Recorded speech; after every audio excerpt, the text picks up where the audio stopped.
Hey everybody, I'm Jason. I'm Michelle. Welcome to our channel, There Goes the Neighborhood. We haven't done a video in quite a few weeks, so we just wanted to do a little Q&A video and kind of update everybody to what we're doing and where we are and things like that. Last we left off, we were in Southwest Texas and we were exploring Big Bend National Park, and we were there for a week, a little over a week, and awesome area, beautiful area of the country, having a really good time exploring. We can't wait to get back there and explore some more and hang out in Southwest Texas. So, but unfortunately Michelle's grandmother took ill and she's been in the hospital, so she actually flew back here, and me and the boys came back a few days after she came home, and we've been back home now for 2.5 weeks, 3 weeks, somewhere around there before we head back out. We're going to actually head to Arizona, and we are going to go to our first escapade with the Escapees Club and hang out with the full-time families, folks at the Escapade in Tucson, Arizona in a week or so. But anyway, we want to do a little quick update video, and we put out there on our Facebook page. If anybody has any questions or anything like that about traveling and full-time, and to put them out there. And so we got 4 or 5 questions for you guys that we wanted to talk about here. So we'll just jump right into the questions. Helen asked, what are you missing the most that you had when you lived in one place? I'll let you go ahead and take this one first. Well, the one thing that I hate most, I guess, about, or I dread, I guess I don't hate it too bad, but that I don't care for much living full-time in a camper is laundry. So one thing that I do miss is having accessibility to a washer and dryer whenever I need to. So, because usually when we had our house, I would run a load while we're, when we go to sleep, wake up in the morning, put them in the dryer, whatnot. So, but now, do laundry once a week, and it's, a chore. Yeah. I have to go find a laundromat, and, he has to go with me sometimes if he don't like it either. Carry your $100 worth of quarters in a jar. Yeah, do 8 loads of laundry. Takes an hour and a half after you find a place. So yeah, it is a little more of a chore than it was at home. So I agree with that one. I guess one of the things I miss most about living in one place is probably my shop and the tools and everything that I had set up. It seems like I didn't mention this, but we've been on the road now a little over 5 months. So it seems like when something happens and it needs to be fixed, I'm kind of handy with, I can fix things with duct tape and WD-40 like every guy's supposed to be able to, and but and zip ties if if it's really necessary, and then I'll get the zip ties out.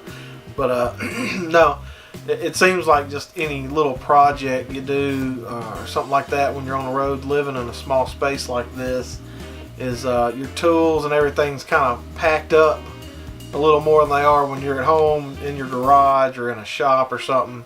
They're kind of readily available, and here it's a little different. Be honest. No, seriously. Our garage was a mess. Well, yeah, but I knew where everything was.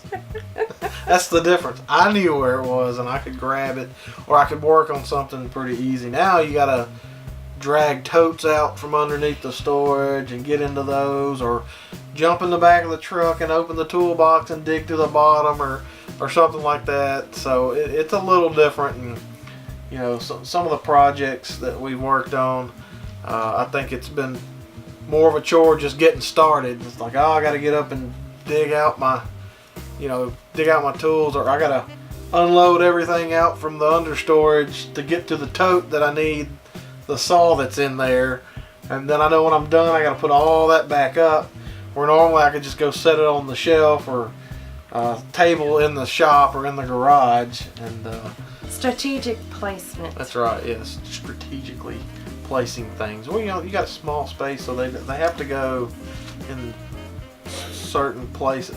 I guess you just have to end up following the rule that everything has its place And when you use it and you're done, go put it up where it belongs. Yeah. So you actually have to follow that. Turns out, when you live in a small space, whereas before I just, we get done with something I'm working on at the house and I'm tired. What do? You just go drop it in the floor in the garage or whatever. Open the garage door and put it immediately to the right. Yeah, that was my pile.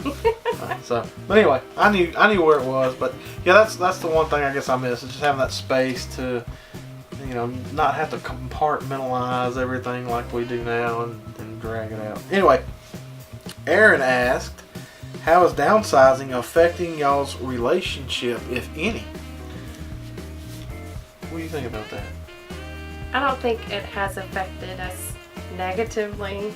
I don't see that it's really affected it in a negative way at all. We are spending a lot of time together in a small space, which I think this is where this question comes from a lot of times, because I've heard comments like that before when I tell people what we're doing, and somebody says I couldn't do that and we'd kill each other, or I would go crazy. There are some times during the days that we probably get on each other's nerves a little more than others, a little more touchy, especially when you add in the boys too. They're 11 and 12 and they want to get kind of rambunctious, as kids do, and it's kind of hard in a small space, but we take it in strides. And relationship wise, I don't it hadn't had a negative effect really. Nobody's blown We're still up alive. We're still alive. It is a small space, but we love each other, so I don't know. It doesn't really come to our minds that we're in a small space, and but we know when we kind of getting antsy maybe at times, and we can kind of tell when somebody may need some fresh air or a little time. Okay, so for the people that do know Jason, he went grocery shopping in the middle of the day because he had to get out of the camper. Yeah, I was getting a little stir crazy, so I was like, do you need anything from the grocery store? No, I'll go do that. No, you left, and I didn't even know you were going, and then you called me at the grocery store. I'm like, what? Yeah, I don't remember what I was doing. I went somewhere to do something that I ended up No, you just had to leave. deciding. I know, but I was actually going somewhere. Okay. And then I decided, you know what, I'll go to the grocery store since I'm in town or whatever, and yeah, it worked out. So. Okay. But, Next. anyway, do you enjoy being on the road constantly and not having a resting place like a home in one city that you can come back to? And I'll start off with this one. Honestly, this space that we have here has really become our home, and I know that may sound weird or cliche-ish even a little bit, or avoiding the question in a way, but it really has become, this is our home. Yeah, we get to move it. So, but I don't know. I haven't really missed an actual sticks and bricks home with a concrete foundation that doesn't go anywhere. This has become our home, so that's really the only difference. So when we travel somewhere and we've been on the road 8 hours or 10 hours in a day, we may see new scenery, but once we get the camper set up and we get inside, we go through our normal routine of setting up, and then it's like, we're home. So I guess that's the kind of feeling to me. It's traveling, getting there, getting it set up, and then it feels like home again, and it'll feel like home until we pack up to go somewhere else and then do it all over again. So this is our one constant that we have, is the interior of our camper, I guess you could say. There have been some times that I would get up, first thing in the morning, because I'm the one who wakes up to take Lucy out in the morning, and go outside, and I'm like, where are we again? What's this place? Yeah. Wait a minute, I don't remember this tree right here, just the basic scenery when you walk out your door. But, I don't miss having, a certain place that we call home. I mean, of course, when we come here, we still visit family. They still live in the same places, but I've never been one to be attached to stuff like that. You know, I'm not a big sentimental person about items either. Yeah, I guess that's one of the reasons this transition was easy for us, was we really haven't put too much sentimental stock, I guess, so to speak, in a place like a home. So it made this transition. And I'll say too, going back to the first question too, you know, one of the things we miss, and not having that one place at home, those were just things we were missing. Of course, we miss our family and our friends when we're gone, but we come back and we get to see them, and because we don't have a home, really hasn't messed any of that up. I mean, when we come back here, sometimes friends or family come to our camper and visit with us some, or we go to their house, but we hadn't missed having that one place you come back to. Not yet anyways. I know a lot of people that travel like this start looking maybe a year or 2 or 5 years, whatever, down the road, they start looking for a location that, you know, that they're going to purchase some land or something, and build them a tiny home, or build them a home, or just a garage for their camper to park at, and that's kind of like their home base, so to speak. And but we've talked about it some, but we really hadn't thought much about seriously having a home base yet. You know, again, we're 5 months into this. We've got a lot to see. We've got a lot of traveling. If one thing we've learned from doing this for 5 months is we haven't seen anything yet. There's tons to this country to travel to. Miss Diana asked, what do you like the most about being able to share the country with your kids? I know for me, I get excited when we do things with the kids when we're out in nature, or the parks. The national parks are great. Anytime that they get to learn by being engrossed in what is actually going on, like they learn by being a part of it and not just in a book. They're actually in the middle of what's going on, and you learn so much more that way. I know I do, and I have. Yeah. And I've been pleasantly surprised with some of the places we've gone, and just the educational value of some of the things we see. When we were in West Texas near Big Bend, it's a great location to stargaze, and so there's a lot of astronomers out there. That's big out in that area, and the boys have learned a tremendous amount about that, and are really excited, and they're really interested in that, and going into the national parks, and the rangers, when they tell you about things, and you get to see it for yourself, and a lot of the history that's gone on has just been amazing. And it seems like being engrossed in it and being there physically, you're going to retain, you're going to remember more than just reading it in a book. Yeah, about the history lessons, or about the stars, or whatever it is we're doing. But they're to me, they seem like they're learning a lot. And I mean, they're not only learning, but we are too, because I haven't seen a lot of these places that we've been to. You know, I've never been to a desert region. You know, being in those areas and seeing the different terrain, and then going to the places that are with the National Park Registry or whatever, you know, supported by the national parks, and seeing the history of it, like Jason said, it's really nice being able to see it and actually, you know,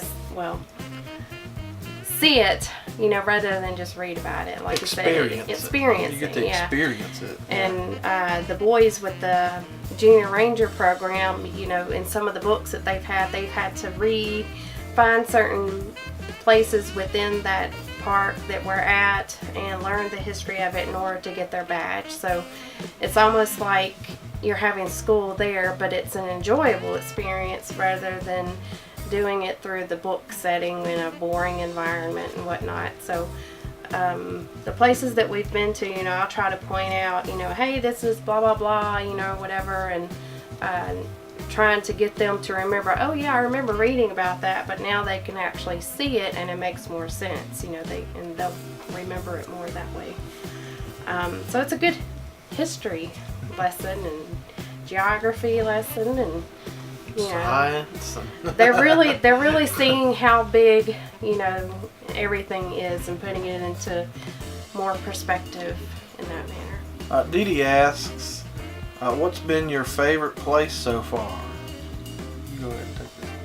I've really enjoyed going to Marathon, in which Marathon, when we went there, that's close to the Big Bend National Park as well. But that particular campground was where we went stargazing, where they had the big satellites, but the big telescope set up, and a gentleman out there that was very well, you know, educated about the solar system and everything, and being able to see that, and the few things that we got to see.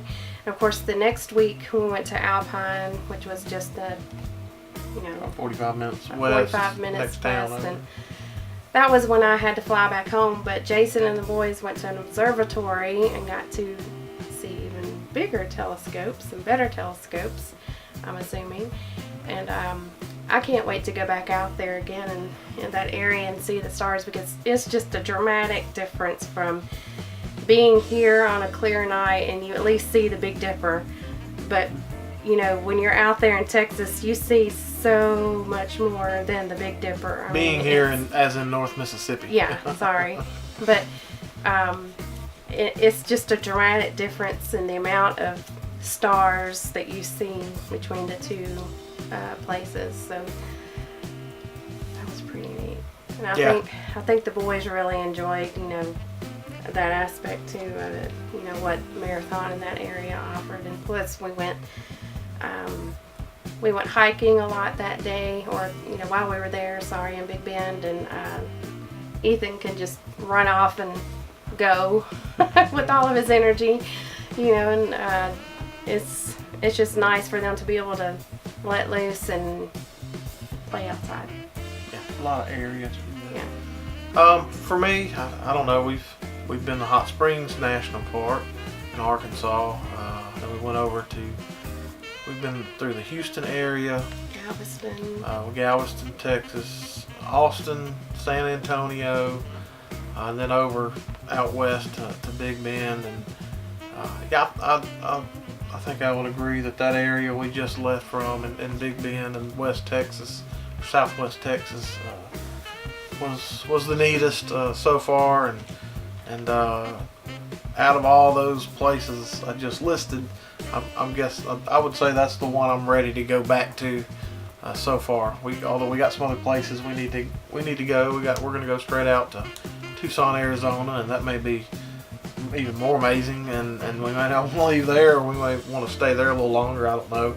We'll see. But yeah, out of those, I'm ready to get back and go to Big Bend a little more too. It's such a huge national park. It's got over 100 miles of paved roads in the park. We explored the eastern side of the park, and we had driven about 45 minutes west of there to the town of Alpine, and then we were going to go straight south from there and go back into the national park and then explore the west side. But you could see, you know, you kind of get an idea how large it is. Just pull it up on a map.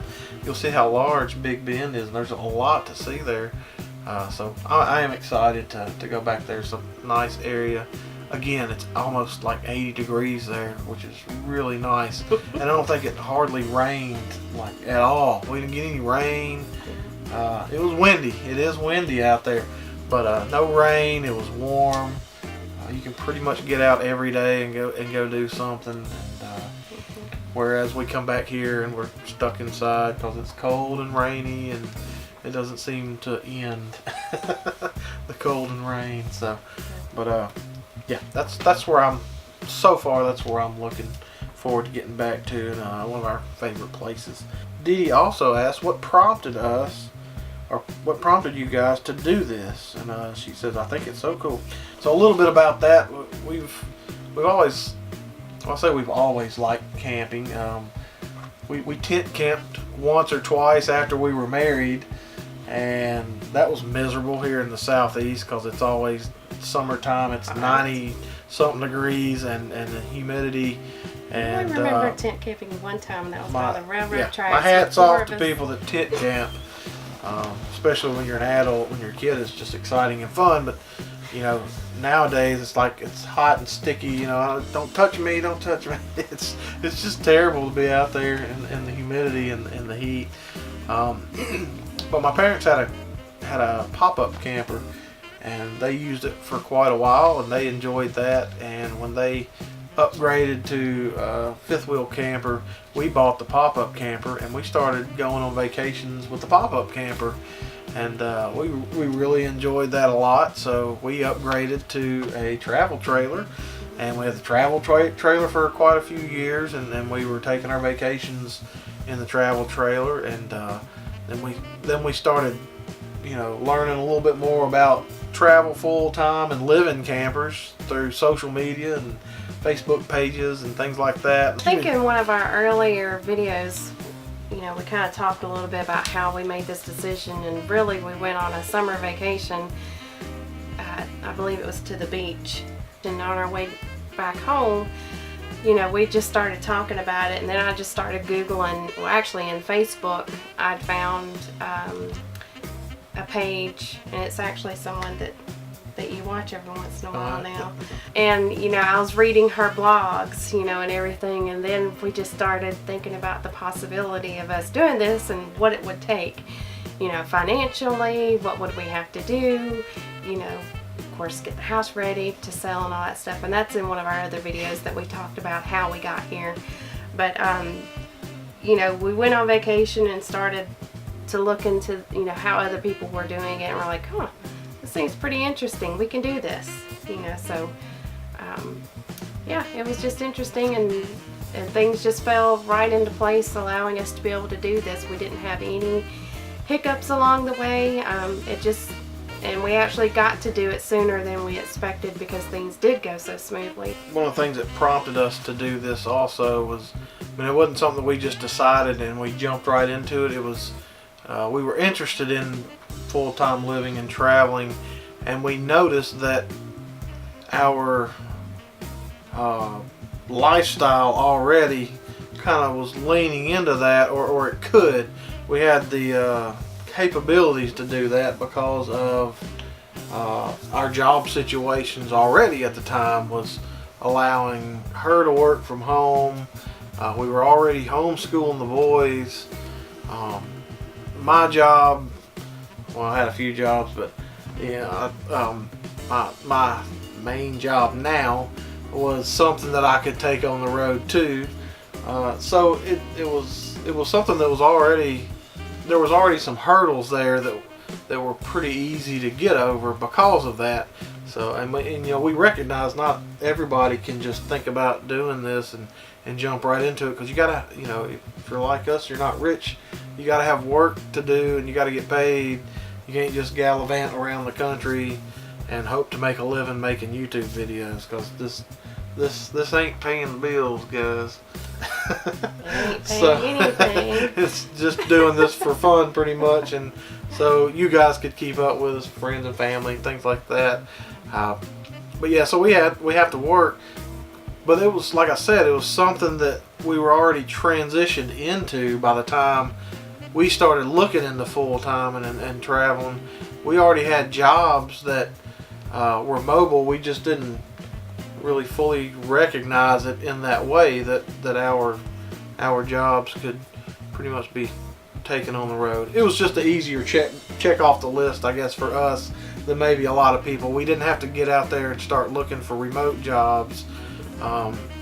What we did have to do was talk to our bosses and let them in on the conversation on what we were thinking about doing, and making sure they were comfortable with that, and they obviously were, and it's actually been working out great for both of us in both of our situations with our bosses and our companies. So we didn't even make a company change, either one of us. We have the same jobs that we had before we hit the road. So like I said, I wanted to mention that because Dee Dee said what prompted us to do this. those type of things are probably a big check mark off the list for a lot of people, where for us it was already kind of in place and wasn't so stressful in our situation like it would be. I could imagine, you know, having really been interested in this lifestyle and wanting to do this and loving to travel and loving camping, but not being able to because of your job is a big downer, or you know, something that you could lose some sleep or stress over, or try to get around. And I could see that being really challenging for a lot of people. It just wasn't for us. So there's a lesson there for you kids. Learn to do stuff. Go to school for computer stuff. So because both of our jobs include computers, not just computer stuff, but they do require some computer skills, and so that's really a good thing to take away from your education and get you that much more flexible in what kind of work or what kind of profession you do want to be in. So anyway, so that's all the questions we have for you today, and I guess we're gonna sign off now. Maybe the next time we see you guys will be out in Arizona, recording a little bit of footage of the Escapees escapade in Tucson, Arizona. Again, it'll be our first time going to something like that, so we're excited and kind of nervous and apprehensive at the same time. We don't know what to expect, and we're probably going to drive into the fairgrounds with thousands of RVs around, and I'm going to wonder how in the world I'm going to back up this 40-foot RV around other people's RVs and not tear everything up. And I'm sure everybody will just lend a hand. yeah, I know they're going to help out, and they'll lead you to your spot. And I really don't fret over stuff like that too much until we get there and we're in the moment. Then I do. Then I fret until we're done. But we hope we're having a great time, and we're going to be able to record some of that footage for you guys and share it with you. And thanks for watching our videos. Hit the subscribe button. Punch in a few comments at the bottom if you'd like. If there's anything we said that, or you want to learn more about us doing this, go ahead and comment, and we'll see you guys in the next video. Bye. Bye bye. Hasta luego. Adios.